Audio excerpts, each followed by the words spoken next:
Sunday Night Football, the Chicago Bears visiting the Houston Texans was quite the game. There was a lot of anticipation leading up to it, especially with how Caleb Williams was going to perform after his week one performance against the Tennessee Titans, and to see how CJ Stroud was going to fare against the Chicago Bears elite defense, especially because one, CJ Stroud was rookie of the year, and two, he's a very good quarterback. He knows how to make plays on his feet and with his arm. It was quite the game, and we're going to talk about it more. I want to talk about the offensive side of the ball because it was very disappointing, especially for the Bears. Offensive line can't block.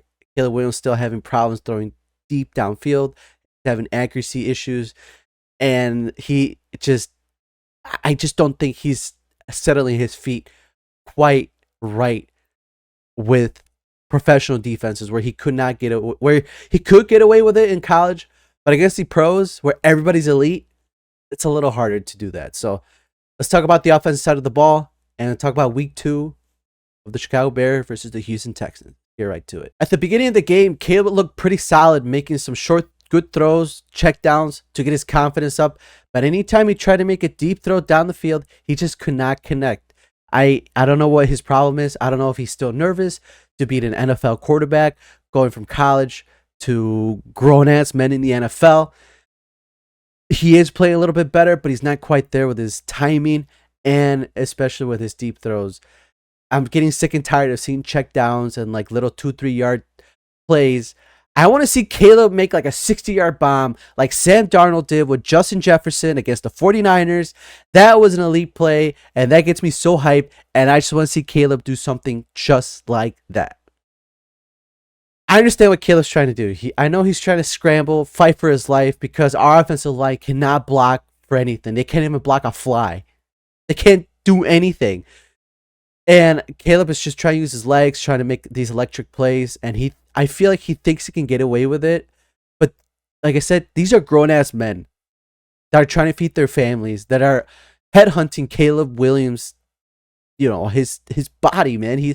They're trying to take him down. They're not gonna let him escape. It's like, oh, come here. You're the rookie, man. You're not gonna get away with this. So I understand like Justin Fields was able to do it last year. I love that escape play that he did against the Falcons where he was just spinning, dodging everything. But I feel like Justin Fields is a little bigger and stronger. But anyways, I'm getting off point here. I'm getting sick and tired of seeing these screens where it's like second and something, third and something, and we're having a screen where offensive line, they're having trouble even protecting or creating a lane for the run game, and you're gonna call it a screen. Absolute dog poop to see our offensive coordinator call that. Shane Waldron, it's like that Scooby-Doo meme of like taking off the mask of Luke Getzey and then you look under it. Oh, look, it's Shane Waldron. Calling the exact same freaking plays as before. The Houston Texans consistently blitz and brought the pressure to Caleb Williams about like 86% of the time. I saw that Houston isn't really much of a blitzing, high-pressure team, but they knew exactly what they were doing, especially because they knew the Bears' offensive line could not block at all. They just could not stop anything. And, honestly, if I was the Houston Texans coach, I would have done the exact same thing. I would have, if like, hey, man, these guys can't block. Let's send the house. Let's put a lot more pressure. A rookie quarterback and an offensive line that cannot stop anything. I would do the exact same thing. Now, I'm no professional offensive coordinator here, but, if this was Madden, anytime I see, like, linebackers, like, if they look like they're about to blitz, I would just hit 2 slants, 2 receivers hitting the slants, easy yards. I know it's not a deep pass like I was talking about a little earlier, which I would love to see, but I don't know, man. It's crazy. Our offensive line is just horrible. There's a play right here. One of our guards, it looked like he was taking a stroll at the park. It was sad. It was pathetic to see. It was honestly very sad. I'm going to show the clip here as I'm talking. As you can see here, he was just awful. Absolutely awful. Our offense just can't get their rhythm together. I understand. I talked about this in my last recap video. They're new. You have a bunch of new faces that are together. They're trying to build the chemistry. Unlike the Bears defense, where there's been guys that have been together for a while already, and they built that chemistry. Offense, a bunch of new people. You try putting together a bunch of people that haven't really worked together, and it's like, all right, well, go make the magic happen. It takes time. It takes effort. The I saw that towards the end of the game where Caleb Williams was trying to throw a pass to DJ Moore, heading towards the sideline, and DJ Moore gave Caleb like plenty of room to like make the throw to him, but Caleb absolutely missed him, and DJ Moore was absolutely pissed off. Just took off his helmet, pissed off, was just not a happy guy. He's like, and I'm gonna show this other clip right here where he looks over at Tyson Bagent, and there's like a lot of speculation of what he said, especially I've seen people commenting whether he said like, "Dog, I need you. Dog, he can't do it. Y'all know he can't do it." It's hard to say, but I know DJ Moore was not a happy camper. Honestly, what's the point of having all these offensive weapons if we can't block? On paper, we look great. We got obviously Caleb, DeAndre Swift, Keenan Allen, who didn't play by the way, DJ Moore, Roma Dunze, who should have caught that touchdown in hit that was cut that bounced off his hands. He should have caught that. Honestly, he really should have caught that. But uh, you know, I don't know, man. It's just that's already two touchdowns that the Bears have dropped. It's honestly sad. It's honestly real sad. So far, Caleb Williams does not have a single touchdown. Zero passing touchdowns. We're 2 weeks into the season. He has zero. I would love to see something, somewhat of a touchdown stat with him. I know he scored that 2-point conversion last week against the Titans, but that doesn't count. We need a touchdown, Caleb. And I know you're fighting for your life out there. I give you a lot of credit, man. I know you're never going to watch this, but I give you a lot of credit, Caleb, especially against a terrible offensive line. We've been through it over and over and over and over again, especially with, I remember, I think it was a Sunday or Monday night football game where the Bears played the New York Giants, and Jay Cutler got sacked 9 times in the first half. Nine times. 9 in the first half. That is ridiculous. It's always been terrible offensive line play. It's always the same. Elite defense, elite special teams, but our offense just cannot get going. I wish Ryan Poles invested more into the offensive line, especially if he knew it was a problem. But I would love to see some changes happen with the offensive side of the ball. I'm just frustrated. Sunday night, Caleb Williams got sacked 7 times. Sacked 7 times. That is insane.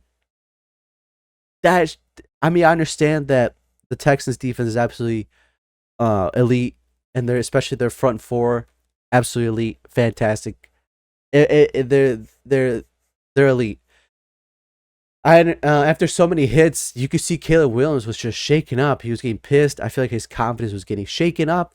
I just feel like he just was like, damn, dude, I can't get anything going, man. I just see him like laying on the floor. He's looking up. Man, what the hell? Man. Completely unrelated, but how was the punch by Al? How do you say his name? Al Sharir? Not a penalty and not kicked out of the game. I know the commentators were saying like New York can get involved because it was after the play on the sideline, and it was a player that wasn't even in. What led to the moment was Caleb running to the sidelines, and he got hit and didn't get a flag, which, I mean, to be fair, he was still in bounds, but he gave himself up, and he still got a late hit, as he was going out of bounds. And there was no flag. Not a single flag. Now, let's be for real. If this was Patrick Mahomes, there would have been a million freaking flags on the field if that happened. Especially because Patrick Mahomes is the NFL's golden boy, just like how Tom Brady was at the time. Where if you even looked or breathed into Tom Brady's direction, flag, flag, flag. Especially with the Chiefs being the NFL's golden child too. I don't know. We need to see a lot of work done, especially in the offensive side of the ball. It all starts in the offensive line. Caleb can't do much. I know he got the ball out a little faster, but he definitely needs a lot of help. He's still a rookie. I'm not giving up on Caleb. I fully support him. I'm fully on the Caleb Williams train. I'm not selling my Caleb Williams stock. We're gonna. He's just gonna have to get better, improve his game, gain more confidence, and just become a better quarterback. He's just a rookie. 22 years old, 23? As a rookie, playing against easily an elite Houston Texans team that will probably be in the playoffs. And we only lost by 6 points. If our offense is able to complement our elite defense and special teams, we're gonna go far. We're gonna go far with this. So, all right, enough about the offense. Let's talk about the special teams and the defense. I was just watching my recording there of the Bears offense, and I'm kind of heated, but only because I'm passionate. I love football. I love the Bears. I just want to see them win and do better, especially because we've been pretty bad for a long time. And it sucks that we cannot find our elite quarterback, unlike the damn Packers, who just keep finding Hall of Fame players or quarterbacks. I mean, just like Brett Favre, Aaron Rodgers, and possibly Jordan Love. FTP. And yeah, so I just want the Bears to win. So enough of that. Let's talk about the defense. The defense played phenomenal to keep CJ Stroud and his offense to only 19 points after so many field goals. Did have trouble stopping Nico Collins, and it was funny how Tyreek Stevenson baited Nico Collins for a penalty, but he ended up scoring a touchdown the next play. So it was kind of funny, bait him. I feel like Tyreek Stevenson probably should have gotten a penalty for that too, which would have offset, but that's besides the point. Jalen Johnson was pretty quiet for most of the night, but that's because he's an elite defender, elite defensive back that shuts down anybody because he is probably the best corner in the entire NFL right now. And I'm so glad we have him on our side of the ball. And plus, we were able to get a couple sacks on CJ Stroud. One of my favorite plays was by Kyler Gordon, absolutely going 120% to make a stop. He was just zooming. It was beautiful to see. I loved it. And was that possible interception by Kyler Gordon an interception or was it a drop? Honestly, I think it was a drop, especially because as he was coming down, there was a bounce that hit the floor, and I didn't think that was a catch. At first, it looked like it did, but that second bounce, it really just did not look like a catch. And it kind of reminded me of a certain catch, especially for you Dallas Cowboys fans, against the Green Bay Packers when Dez Bryant was trying to make that catch and ended up bouncing. Man, I know that play hurts a lot of Dallas Cowboys fans, and the Green Bay Packers got pretty lucky with that play. Let's be honest here. But special teams did great, especially our punter, just bombing his kicks like 50, 60 yards. Absolutely, I'm still saying to this day, week 2, absolutely worth the 4th-round pick. I loved it. And all of our field goals that we had with Cairo Santos. But overall, I mean, there's not too much else I can say about the defense because they play lights out. Honestly, if our offense was able to get going and actually score some touchdowns and to keep CJ Stroud to only 19 points, I loved it. And we had an opportunity at the end of the game to win, especially because the Bears forced a fumble. Especially because hit the running back with our helmet, and it ended up loosening up the football, and we ended up recovering the fumble. Part of me still believed. I was like, yes, we could do it. But also another part of me was like, I don't know if we can't do it because our offense has been struggling all night, especially with our offensive line not doing too well. So yeah, overall, our defense still absolutely playing elite. Uh, I don't know, man. I don't know what's in the water in Chicago, but we have great defense, great special teams, but our offense always tanks.